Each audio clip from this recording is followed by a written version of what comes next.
बिस्मिल्लाहिर्रहमानिर्रहीम। अस्सलाम वालेकुम।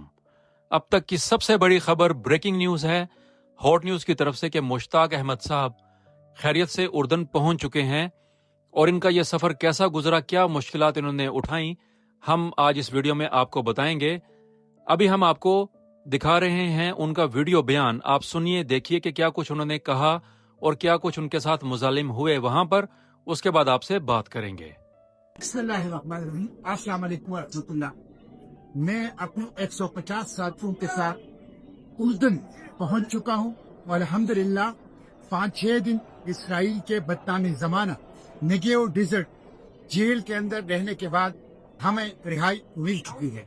इस दौरान हमारे हाथों में हथकड़ियां डाल के पीछे बांधी गई, हमारे पाँव में बेड़ियां और जंजीरें डाली गई, हमारे आंखों पर पट्टियां बांधी गई, हमारे ऊपर कुत्ते छोड़े गए, हमारे ऊपर गन्स रखी गई और हमें बदतरीन किस्म का टॉर्चर किया गया। हमने 3 दिन भूख हड़ताल की अपने मुतालिबात के लिए। No access to air, no access to drinking water, no access to medication, no access to light, किसी किस्म की चीज तक हमें रसाई नहीं थी। एक बदनामी जमाना जेल था, लेकिन अल्हम्दुलिल्लाह हम रिहा हो चुके हैं और फलस्तीन की आजादी की जिद्दोजहद जारी रहेगी। इस नाकाबंदी को हम तोड़ेंगे, बार बार इसके लिए जाएंगे, गज़ा को बचाने के लिए कोशिश करेंगे और जो जेनोसाइड के मुजरिम हैं उन मुजरिमों को कैफर किरदार तक पहुंचाएंगे इंशाअल्लाह। मुजाहिमत जारी रहेगी, अडियाला जेल से इसराइली जेलों तक।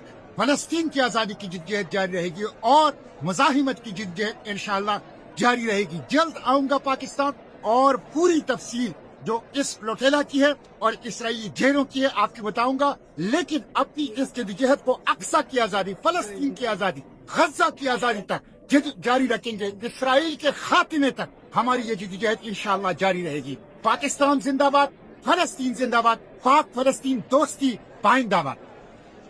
हाय, दुख है, अफसोस है, कैसे इनके साथ वो बदतरीन सलूक किया गया और कैसे इन्होंने 5 से 6 दिन उस बदनामे ज़माना इसराइल की जेल में गुजारे और इनके हाथों में हथकड़ियां डालकर पीछे बांधे गए और इनके पाँव में जंजीरें और बेड़ियां तक डाली गईं। अफसोस, सद अफसोस कि इन्होंने वहां पर क्या कुछ देखा और इनके साथ क्या कुछ सलूक हुआ।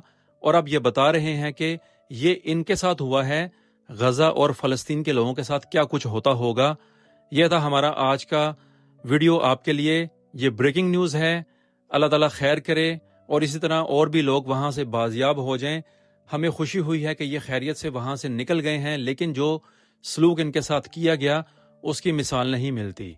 अब हमें वो दर्द का एहसास होता है कि जो फ़लस्तीनियों और गज़ा के मुज़लुमों के साथ वो सहूनी फ़ौजें करती हैं। अल्लाह ताला उनको बर्बाद करे और इन मज़लूमों की आवाज़ को सुन ले, इनकी सदा को सुन ले और इनको आज़ादी मिले। ये थी अब तक की सबसे बड़ी खबर। मज़ीद खबरें शामिल करेंगे दुनिया भर से। आप सबका शुक्रिया। अस्सलाम वालेकुम।